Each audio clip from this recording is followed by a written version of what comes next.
Thank goodness the January transfer window was finally shut because we were receiving bid after bid after bid after bid, many of which were for our star players. We've managed to hold on to virtually everybody, but it's left us with a very unhappy squad. Let's kick off today's episode by updating you on the form. We're a further 6 games into our season and things have been going well. 5 wins, just the 1 defeat, but there were a couple of very high scoring, narrow victories in there. In our last episode, you saw us beating then second place Nuremberg.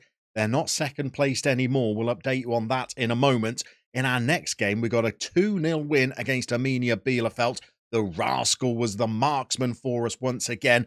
And then Geronimo scored, and he is a man who is on quite a decent run of form. We'll show you him a little later in the episode. It was those 2 players that were the men for us in our next fixture. We conceded 3 goals to Darmstadt, but we managed to score 4 of our own, a couple of braces, 1 for Geronimo, 1 for the rascal, including him getting his 2nd goal deep into stoppage time.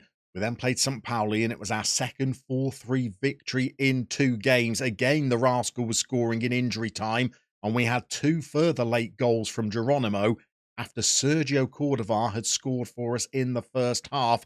We were pretty lucky to escape this one with 3 points, but we bounced into our next game and looked far better. We played Hansa Rostock. We won it 3-0 with goals through the rascal and Cordovar.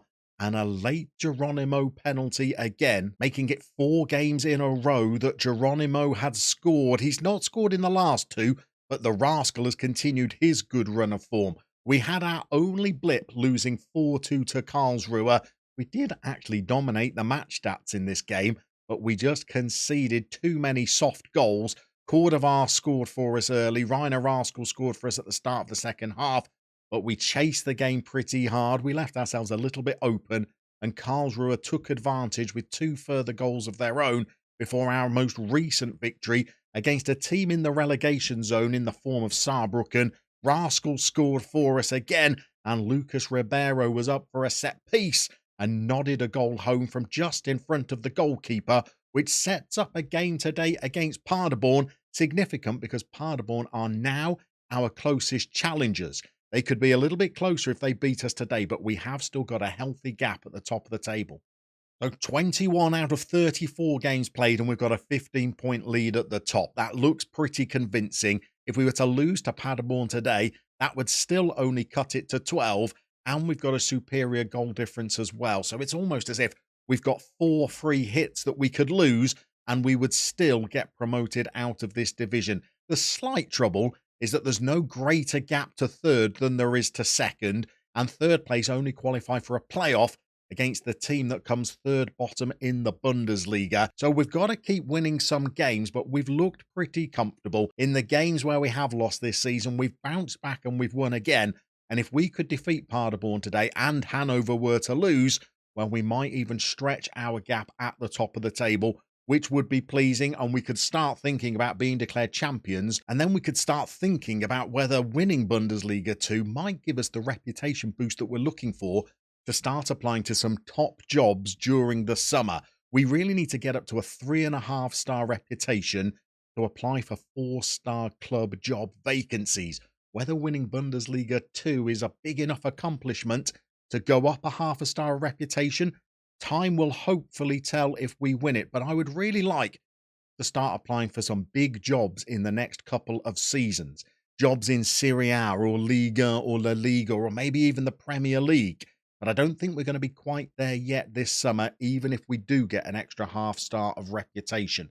I think we're going to be more looking at jumping into a bigger club in a league just below the Big 5. So maybe an Eredivisie club, maybe the top division in Portugal or Belgium, but I'd like to be moving to one of the contenders in those nations. A job like a Feyenoord job or an AZ Alkmaar, where we might have an outside chance of maybe surprising a few teams. Maybe Sporting Club in Portugal, the kind of team where we've just got that outside sniff of winning a trophy would be fabulous. But of course, we've still got a lot of work to do at Schalke.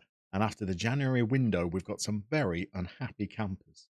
So half our squad are unhappy and half have already got a foot out of the door. And here's the reason why. When we took over, we managed to build Schalke's finances so that they had the best part of £5 million in the bank, and we got them back under their wage budget. However, just a few months later, we're over £15 million in the red and back over the wage budget, and this club is hemorrhaging cash.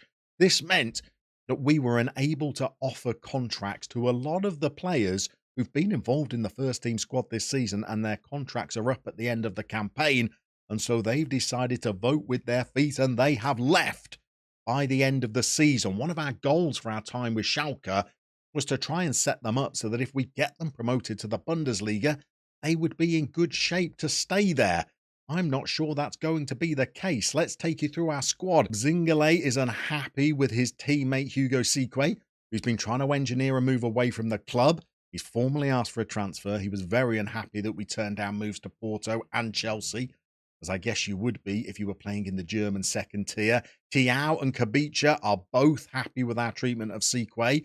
Lucas Ribeiro was unhappy that we turned down a transfer for him. We've had to promise him that we'll get promotion by the end of the season, or he is going to be off.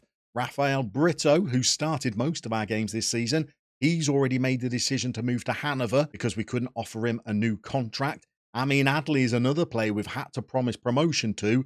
He wanted to move to Bologna during the transfer window. Bouchaleb is also against Sikwe. Geronimo is also against Sikwe. Cordova has decided that he's going to go and move to Elche. Rainer Rascal, just doing Rainer Rascal things, not fazed by any of it, as a model citizen probably wouldn't be.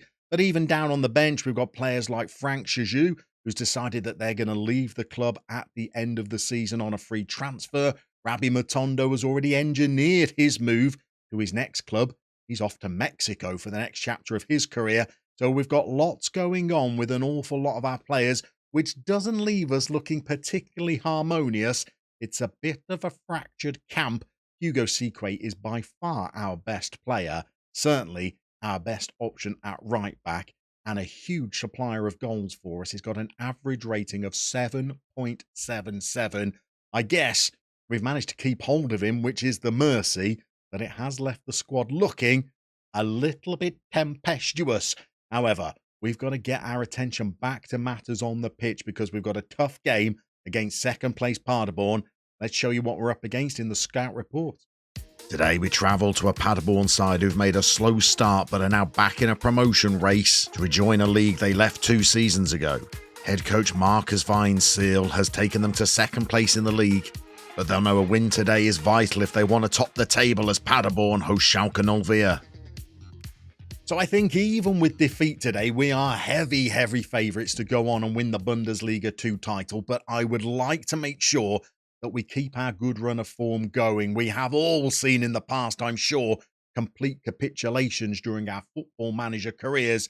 We can't afford to have that at Schalke, having really failed to achieve our goals when we were at PAOK. We've raced through the early stages of this game without very much action at all. We're in our away strip of white with the light blue shorts today, and Koch is coming forward and blasting an effort at goal for Paderborn. That was a bit of a tame effort. That's the only highlight we've had so far in this game. 4 shots for each team. Nobody's hit the target yet. And now our opponents have a free kick. Zingale has claimed it. I don't think that will be the highlight. Are we about to build a move from our own goal all the way up the pitch? We've got the ball with Adli into the midfield and Bouchaleb. We used to play an attacking playmaker at the start of the season. Bouchaleb we're playing as a deep lying playmaker. And it means that our midfield is a little bit more conservative, but Adli is the one that's got the license to break forward and take long shots like that. We've now had 9 shots in the game. Still nobody's hit the target. And we've gone a long time trying to press the opposition without really putting in a challenge. They've now got the ball with Ryan again in midfield. They've worked it from the left through the middle, now to the right. They've gone back out to the left again. And they are looking pretty good during this move. They've sent a ball into the box. And now they've had the effort and it has hit the woodwork and spun over the bar. It's another warning shot for us. Just before half-time, now Paderborn have got a free kick. Koch is taking it.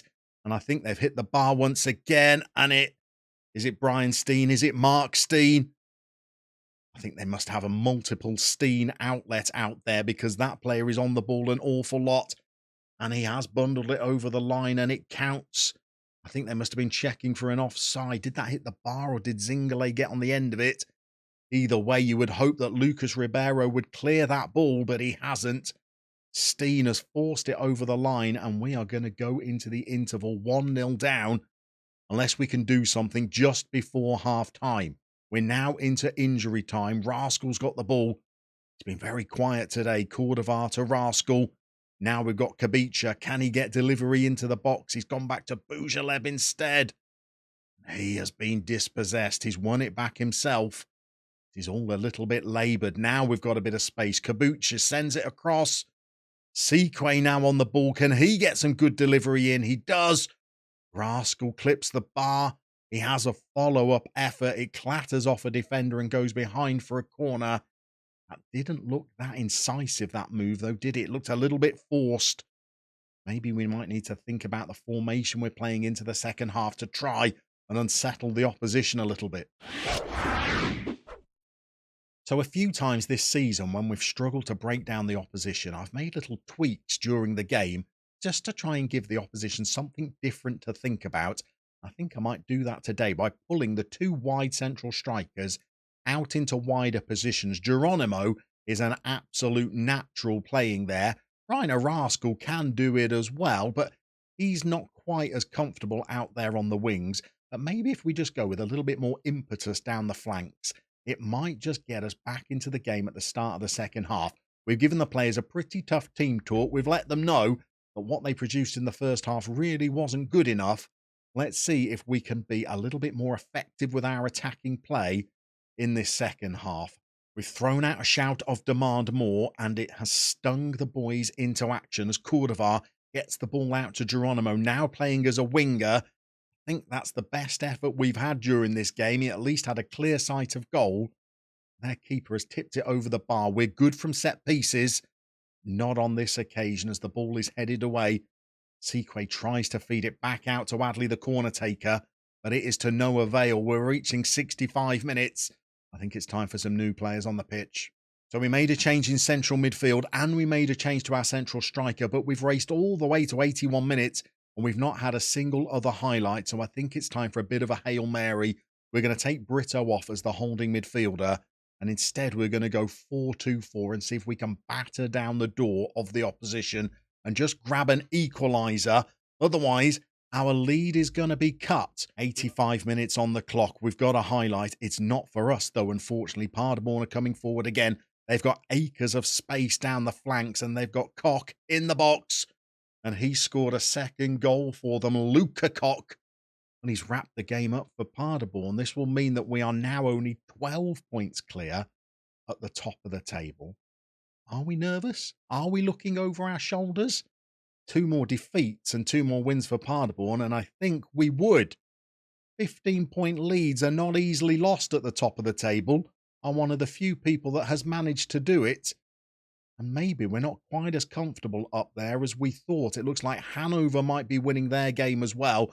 We've got 2 teams that have moved within 12 points of us now, and we're starting to think about whether we might just need to make a tactical change going forward.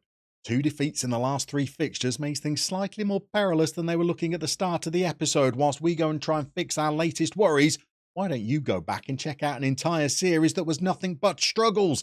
This is how it all started on this channel. If you've never seen this series, why not give it a go?